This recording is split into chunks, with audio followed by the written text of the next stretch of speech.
আসসালামু আলাইকুম, শুভেচ্ছা, স্বাগতম। সম্মানিত দর্শক, ডক্টর মোহাম্মদ ইউনূস এবং মোদির বৈঠক নিয়ে এক সংবাদ আর কি। ডক্টর ইউনূস মোদির 40 মিনিটের বৈঠক, আলাপ হলো কি নিয়ে? বাংলাদেশের প্রধান উপদেষ্টা অধ্যাপক ডক্টর মোহাম্মদ ইউনূস এবং ভারতের প্রধানমন্ত্রী নরেন্দ্র মোদি শুক্রবার ব্যাংককে বিমস্টেক সম্মেলনের ফাঁকে গুরুত্বপূর্ণ দ্বিপাক্ষিক বৈঠকে মিলিত হন। গত বছর আগস্টে ডক্টর ইউনূস ক্ষমতা গ্রহণের পর এই প্রথম বৈঠক হলো বাংলাদেশ ও ভারতের দুই শীর্ষ নেতা। দুই নেতার মধ্যে 40 মিনিটের এই বৈঠক ছিল খোলামেলা, ফলপ্রসূ ও গঠনমূলক। বৈঠক শেষে ভারতের প্রধানমন্ত্রী নরেন্দ্র মোদীকে একটি আলোকচিত্র উপহার দিয়েছেন অন্তর্বর্তী সরকারের প্রধান উপদেষ্টা ডক্টর মোহাম্মদ ইউনূস।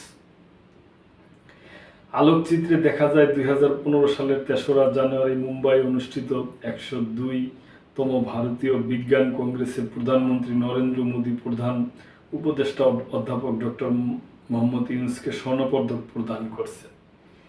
অধ্যাপক ইউনূস ভারতের প্রধানমন্ত্রীকে বলেন, বাংলাদেশ ভারতের সঙ্গে সম্পর্কে গভীরভাবে মূল্যায়ন করে। ঐতিহাসিক, ভৌগোলিক ও সাংস্কৃতিকভাবে আমাদের বন্ধুত্বের ভিত্তি গভীরভাবে সংযুক্ত। 1971 সালে আমাদের মুক্তিযুদ্ধে ভারতের জনগণ ও সরকারের সহযোগিতার জন্য আমরা কৃতজ্ঞ। সাম্প্রতিক সময়েও দুই দেশের মধ্যে বহু উচ্চ পর্যায়ের দ্বিপাক্ষিক যোগাযোগ হয়েছে। আমরা চাই আমাদের সম্পর্ক একটি ইতিবাচক পথে এগিয়ে যাক, যা উভয় দেশের মানুষের কল্যাণে কাজে লাগবে।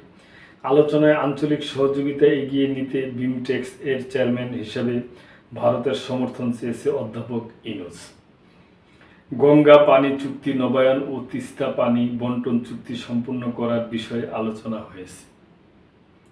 সীমান্ত হত্যাকাণ্ড কমিয়ে আনার আহ্বান জানিয়ে অধ্যাপক ইউনূস বলেন, এই হত্যাকাণ্ডগুলো প্রতিটি ঘটনার পেছনে রয়েছে কয়েকটি পরিবার যাদের বেদনা আমি অনুভব করি।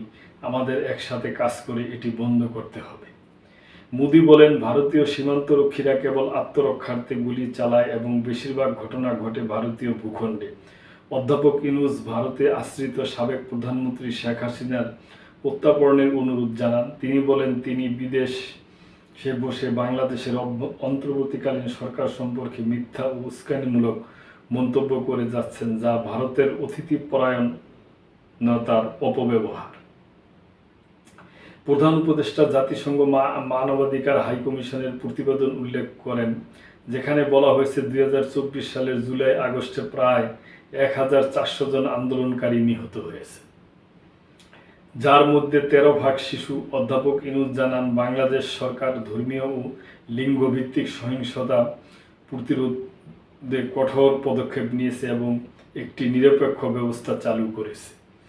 ভারতের প্রধানমন্ত্রী সংখ্যালঘুদের উপর হামলার প্রসঙ্গ তুললে অধ্যাপক ইউনূস বলেন, এই ধরনের বেশিরভাগ রিপোর্টিংই অতিরঞ্জিত ও মিথ্যা। আপনি চাইলে আপনার সাংবাদিকদের পাঠান, নিজেরাই যাচাই করে দেখুন।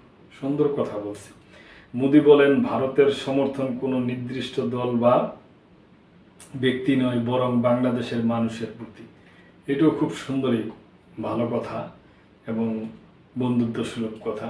তিনি বলেন, ইউনূসকে ঈদ উল ফিতরের শুভেচ্ছা জানান এবং বলেন, আপনার নেতৃত্বে আমরা একটি অগ্রসর, গণতান্ত্রিক ও অন্তর্ভুক্তিমূলক বাংলাদেশ দেখতে চাই।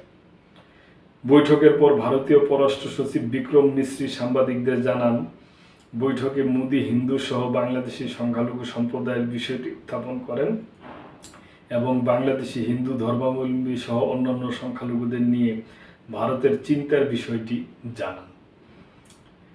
এছাড়া বাংলাদেশের সঙ্গে ভারতের ইতিবাচক ও গঠনমূলক সম্পর্কের আকাঙ্ক্ষার কথা জানান।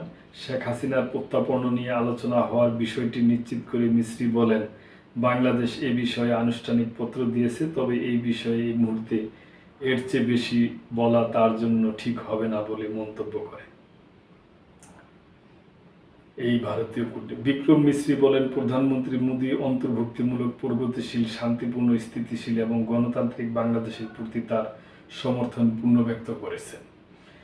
এছাড়া দুই দেশের সম্পর্কে প্রভাব ফেলে এমন কথাবার্তা এড়িয়ে চলার অনুরোধ করছেন। তো দর্শক, আমরা মনে করি যে দুইজনের আলোচনাটা, মিটিংটা খুবই ফলপ্রসূ হয়েছে। এখন ভবিষ্যতে দেখার পালা, যে আমরা আশায় রইলাম যে এটার প্রতিফলন কি ঘটে। তো দর্শক, আজকে এই পর্যন্ত, ভালো থাকবেন। আল্লাহ হাফেজ।